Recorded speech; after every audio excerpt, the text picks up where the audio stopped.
What's up, family? Welcome into another edition of Make Every Second Count Live with me, your host, and international award-winning Make Every Second Count speaker. Now, I am so pumped up for tonight. I know, I'm always pumped up, but I really am pumped up for tonight because tonight's guest is going to be amazing. But I ask you guys if you would please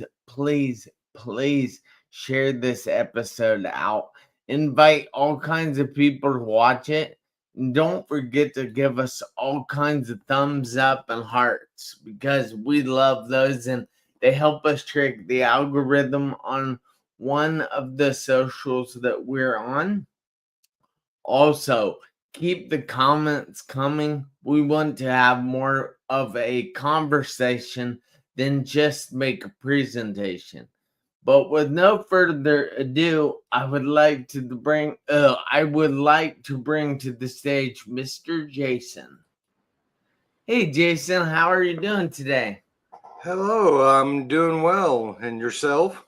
Oh, I am fantastic. Thank you so much for taking the time out of your busy evening to be here with me and my peeps. Well, it's wonderful to be on. Well, I hope I can introduce them to something they've never heard before. yes, I'm sure you can.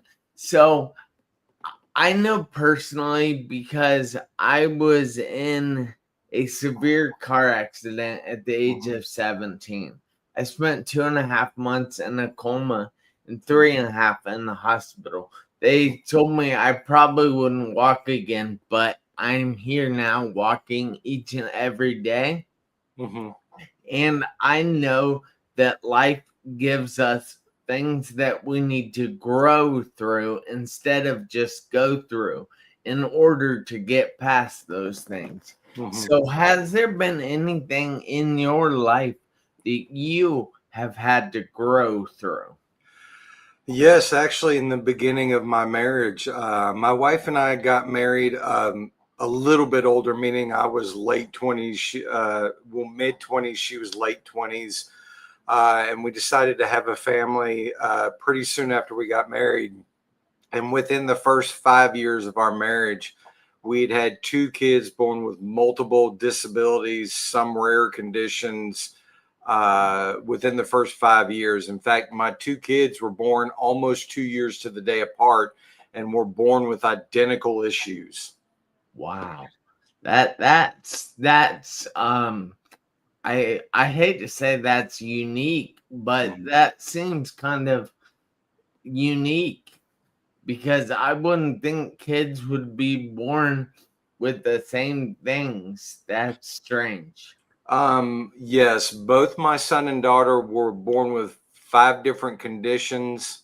Four of them are common in the sense of people know the names of them, whereas my son was born with a fifth condition that's a rare condition that probably not many people have heard of. Wow. I'm so sorry to hear about that. So what has that all right, what have the rare conditions or your kids I'm going to call them different abilities. Mhm, I don't like the term disabilities, mhm. so I'll call them different abilities. But what has your kids different abilities taught you about life?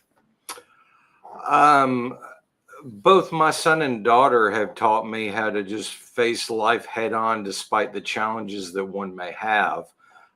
They have taught me that even though what's in front of them may be insurmountable, with one step at a time, you will eventually get over it. Yes, that is amazing. So I know a little bit about your story Mhm, because we have talked a little bit, mhm. and I believe something happened with your son. That is correct.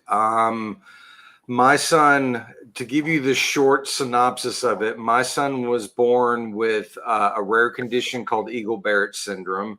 He was born with neurological delays, meaning he functioned at about 7 to 8 years old his entire life once he hit 7 to 8 years old. He was epileptic. He had 2 different kinds of seizures. He was nonverbal, and he could walk with assistance, but he was basically wheelchair bound, meaning he couldn't walk on his own, but he could army crawl, that kind of thing. But like out in public, I had to have him in his wheelchair. Yeah. So unfortunately for my son, in January 2022, on the 28th of that month, he passed away. And it was issues related to his disabilities that caused his passing. The short way to explain it is we thought he had like a 24-hour virus about 72 hours before, and it got progressively worse. And then it got to the point that the day of that he passed, I rushed him up to the hospital. I was back in the ER trauma room from the moment they were there to the moment he took his last breath. So I essentially watched him die right before my eyes. Wow, that has to be something extremely hard. I mean, most parents don't have to see their kids pass on. Mm-hmm. And that has to be I hate to say, a curse Mm-hmm. to have to witness that. So what was dealing with that? How did it make you feel? Well, in the moment, as the traditional man experience kind of kicked in, I got to where I compartmentalized a lot, because there was a lot of information that I had to know, that once everything happened and it dawned in my brain what was happening, that like I had to call his mother and tell her, I had to call his grandmother and tell her. And so the whole experience didn't really hit me until behind me, you can see the Z on the wall. I'm actually in his room. And so when I got home, you can't see it from the shot, but on the other side of the room, I came in and put his empty wheelchair in the corner.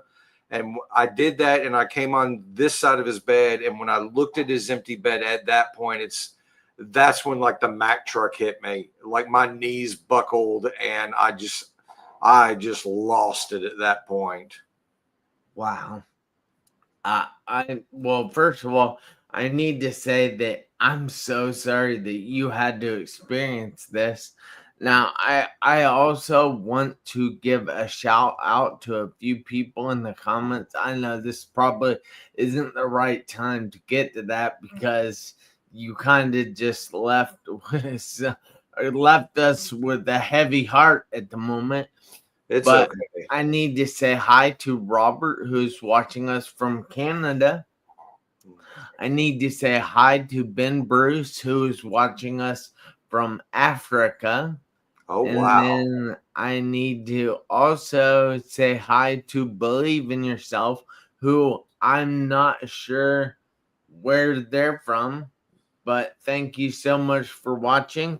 And then we also have Evie Tiger Eyes Queen watching us, and we have my dad who is watching us as well. So thank you guys so much. I ask you if you would please share this episode out. You never know who it is going to be able to help. So what all right, I'm trying to come up with a better question, because I don't like the way I had that worded at first. But so what has been the toughest thing since losing Zachary? Well, there's been several things, but for those that are familiar with what I call the special needs life, meaning having children with medical needs and going through your routines and just life with a special needs child is a constant structured day. Like from the morning you get up to the evening you go to bed, there's something going on every day, whether it's doing things around the house or medical procedures or something to that effect. And my initial first biggest struggle was when he had passed and we'd had the funeral and kind of the funeral fanfare had gone away. It was, what do I do with myself with all of this free time? Yeah. Because now his sister still has a lot of needs, but he was more medically fragile in the sense of he was always in and out of the hospital. And so I went from 2 kids having this really structured schedule to having one child that was medically fragile, but less than her brother. And so now I had all this free time on my hands, and I was just like, well, what do I do with myself? So for my identity is still in his sister, but for the longest time, my identity was so into both of them. I didn't really know who I was. I had all this free time. I didn't know who I was. What do I do at this point? That's what I struggled with for several months. Wow, that is something like very profound, I guess I would call it. But so they say, I know it's kind of a stigma within our society that guys aren't truly supposed to feel. They're not supposed to show that emotion.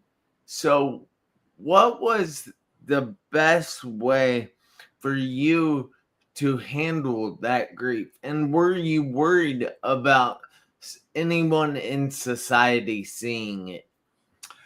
Well, I'm of the age that I'm Generation X, and we're kind of the rub some dirt on it and walk it off generation, if you will.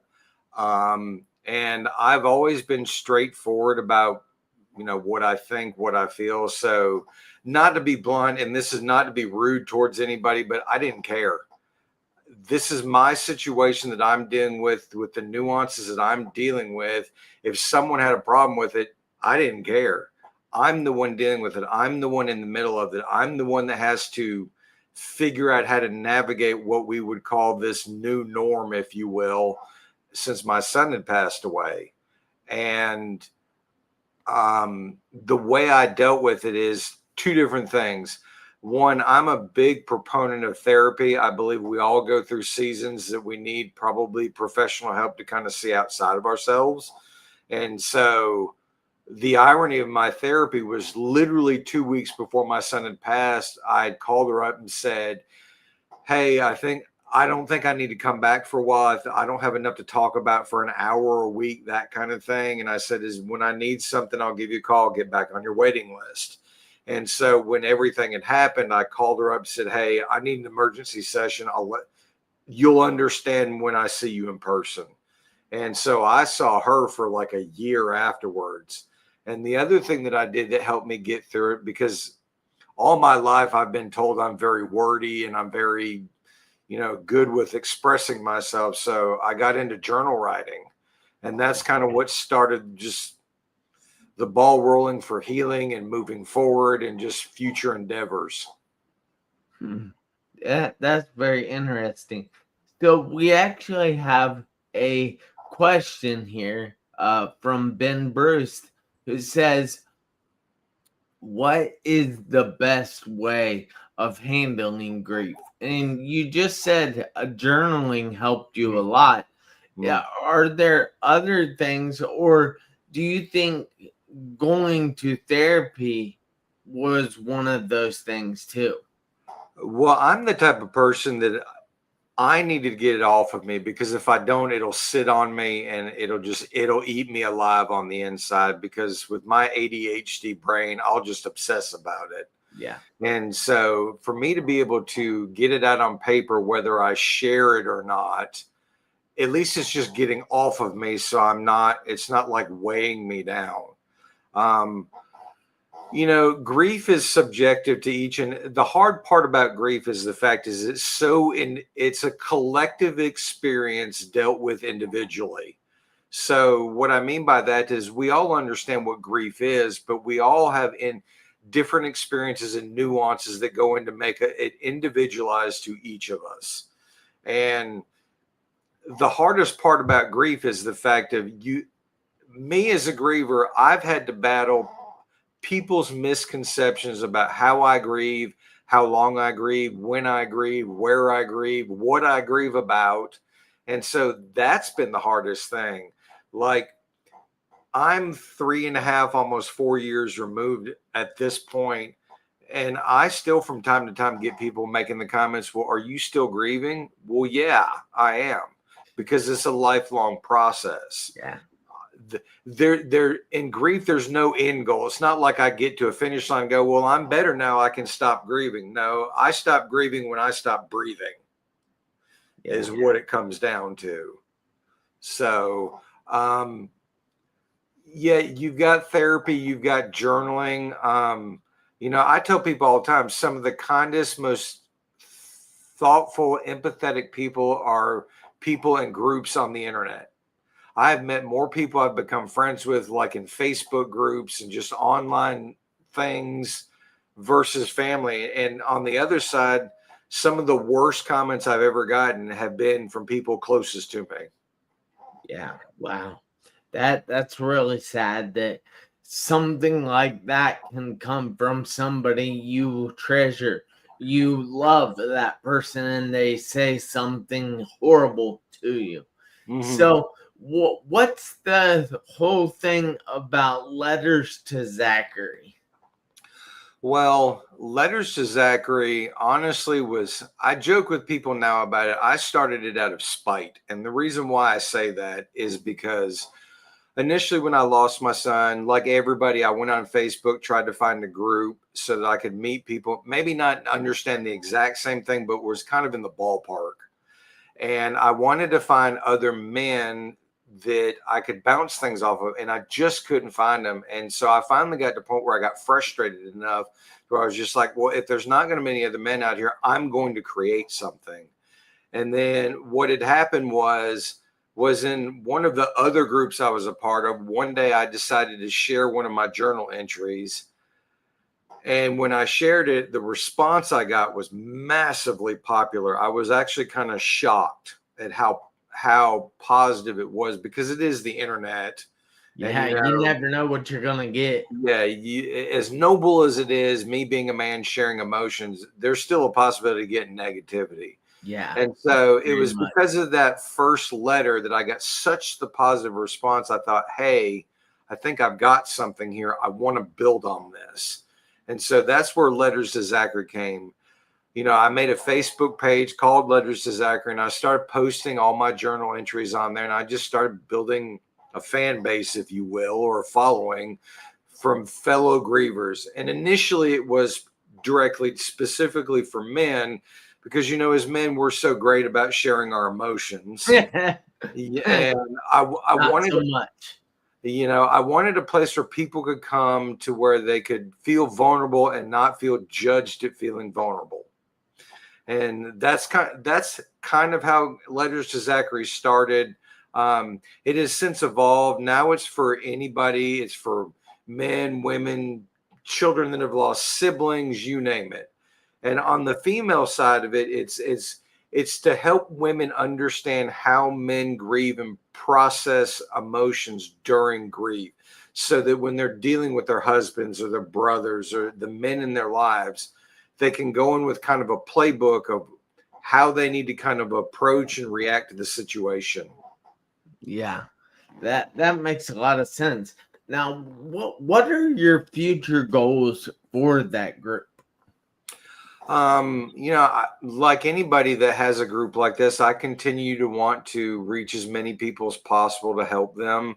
The kind of common sentiment I get on the page is I'm very good with making complex topics simple with like analogies, if you will. Yeah. And I'm a former educator, so my thought process is if I can say it to someone to where a kindergartner could understand it, then everybody can understand it. And,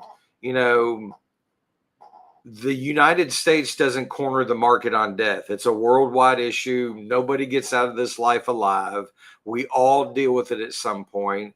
And so I'm here as, I want to spread worldwide so people can see that I'm another option, especially for men, and I'm a man that gets it because I've been there and done that. Now, for like, I'm old school enough of where I actually want to get on a physical stage and, talk in front of people. I want the feedback in person. I want to feel the pressure, if you will, standing on a stage. Yes, And, I love that. um, I love doing lives and podcasts and all that, but I actually want to be in a room with how many number of people staring at me going, okay, time to talk. Yeah. That kind of thing. I want to do that. I'm published at this point. I've got a grief coloring book for adults and children. Uh, I've been doing several like news media appearances for what I'm doing. So I want to continue that ball rolling, just to get the word out so that men can understand that you can be emotional and vulnerable and not lose your man card. Yeah.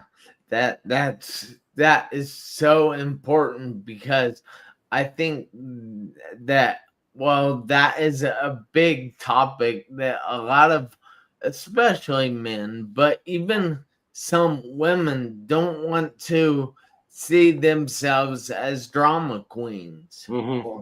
And that they're not, because just because they're grieving, they're not that at all. They just grieve differently than I or you grieve. And that's part of the thing that could be referred to as a disability as well, but I consider a different ability, because we're all different in our own little ways.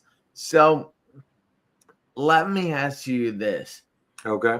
I know that we have quite the international following right now, because I found out that that Believe in Yourself on YouTube is from Switzerland.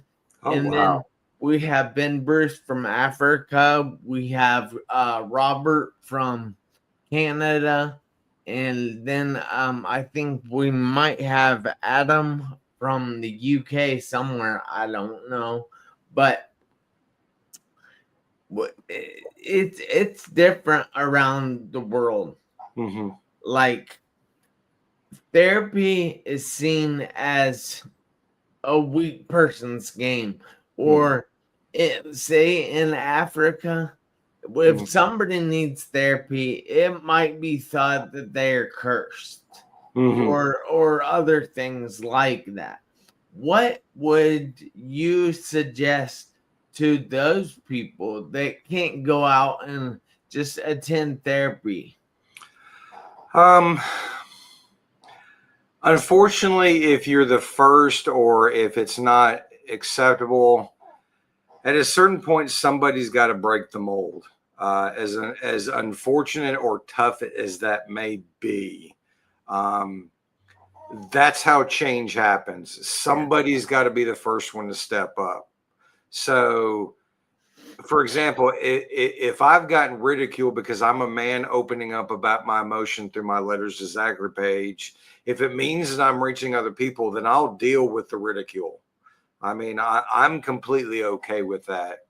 But in a general sense, like when it comes to specifically men, I will typically say you don't necessarily have to do the traditional therapy setting.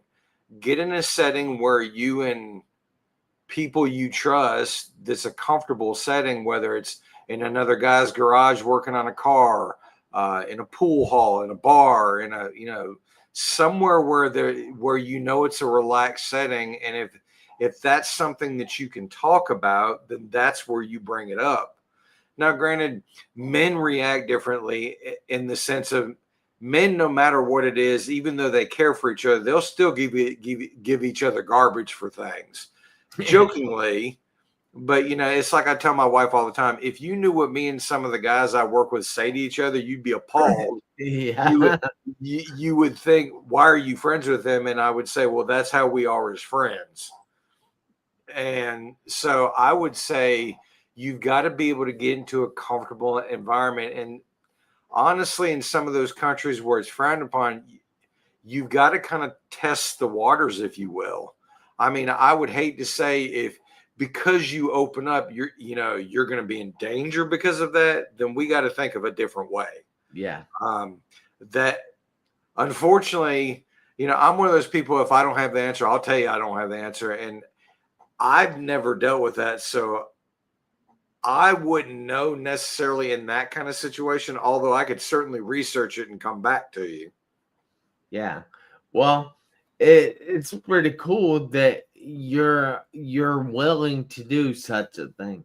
Mm-hmm. So, Ben Bruce says, yes, test the water, the key word before opening up. Yeah. And then we also have Adam in the comments from the UK saying, what's up, Jeff and Jason? Blessings to you both. And then, yeah, so it's so cool that we talk to people around the world on this show. Mm-hmm. But so how can, if people are looking to join your group or get in touch with you just to talk or for you to be a sounding board for them, what's the best way for them to get a hold of you? Well, I do have a website. It's letterstozachary.com, and Zachary is spelled Zachary. So it's letterstozachary.com. I am on Facebook, Instagram, TikTok, and X. Letters to Zachary on Facebook was my original first kind of jaunt out into the social media world, if you will. Typically, when I post stuff, it's on Facebook first, is where I'll post it, and then I'll kind of filter it through everything else. TikTok I like, and I'm 49, and I never thought I'd be on TikTok, but here I am. But I like TikTok because I can do short form videos, like 3 minutes or less, and with the way my ADHD brain works, I can put out a thought or a question and leave it there and have people respond to me. Is the biggest reason why I like TikTok. But yeah, I have the website. Facebook is typically where I post first, and then Instagram and X. Wow, that's you're out there in a lot of places. Now, you were talking a little bit about a coloring book earlier. Yes. Can you tell us a little about that and how we can get a hold of that if we're looking to? Sure. One day when I was trying to figure out how to explain to my daughter the passing of her brother, I thought, what could I do to ease her mind as I'm talking about such a difficult topic? And then the idea of a coloring book came up because even though my daughter's 17, she functions about 7 or 8. And so she's still in that mindset. And plus, even adults, who doesn't like coloring? And plus, adult coloring books are coming back as it is. But I thought, while she's coloring and it's easing her mind and it's de-stressing her, I can talk about these things. And while she's coloring, it can give me time in my head to kind of process what I'm going to say in that moment to her. Then on top of that, several entries are me personally in there, but every entry in there are people that I have met in the grief community, that I've talked with, that I've connected with. So the book is like 72 pages long, and all of them are people I know that have lost a loved one, whether it be a child, a sibling, something to that effect. The coloring book is a full page coloring page, and then on the back it lists the person, where they're from, and some positive attributes about that actual person. So not only is it a coloring book, it's kind of a living memorial for them as well. For those that are interested in it, if you go to letterstozachary.com, you'll scroll down. I think it's the 3rd section. You'll see it there. There's a button below it's a picture of me holding the coloring book. There's a button right below it. If you click it, it'll take you directly to Amazon. Awesome, man. Congrats on the coloring book. That's pretty cool. I've never thought of doing something like that. That's pretty awesome. Mm-hmm. Yeah, it was just kind of, I'm one of those things that ideas just pop up randomly, and it was just one of those ideas that popped up. Yeah. That's very cool. I appreciate you doing such a thing for people out there, especially men in general, because I think they need that. They need the push sometimes. Mm-hmm. But Definitely. I want to thank you. I want to say I really appreciate you being willing and vulnerable enough to come out here and speak on this stuff. Mm-hmm. But I need each and every one of you guys out there, including you, Jason, to do me a favor this week, next week, and for the rest of your life. I need you to make every second count. Sure. Why? Because you never know when those seconds will run out on your one life. I'll see you guys back here next Tuesday, 7 p.m. Eastern Time. And until then, have a great week. Thank you again, Jason. Thank you so much.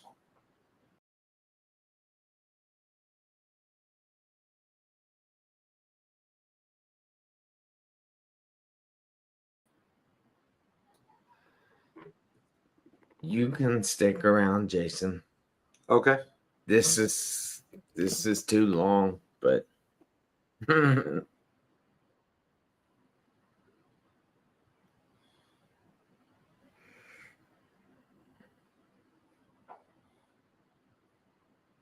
right.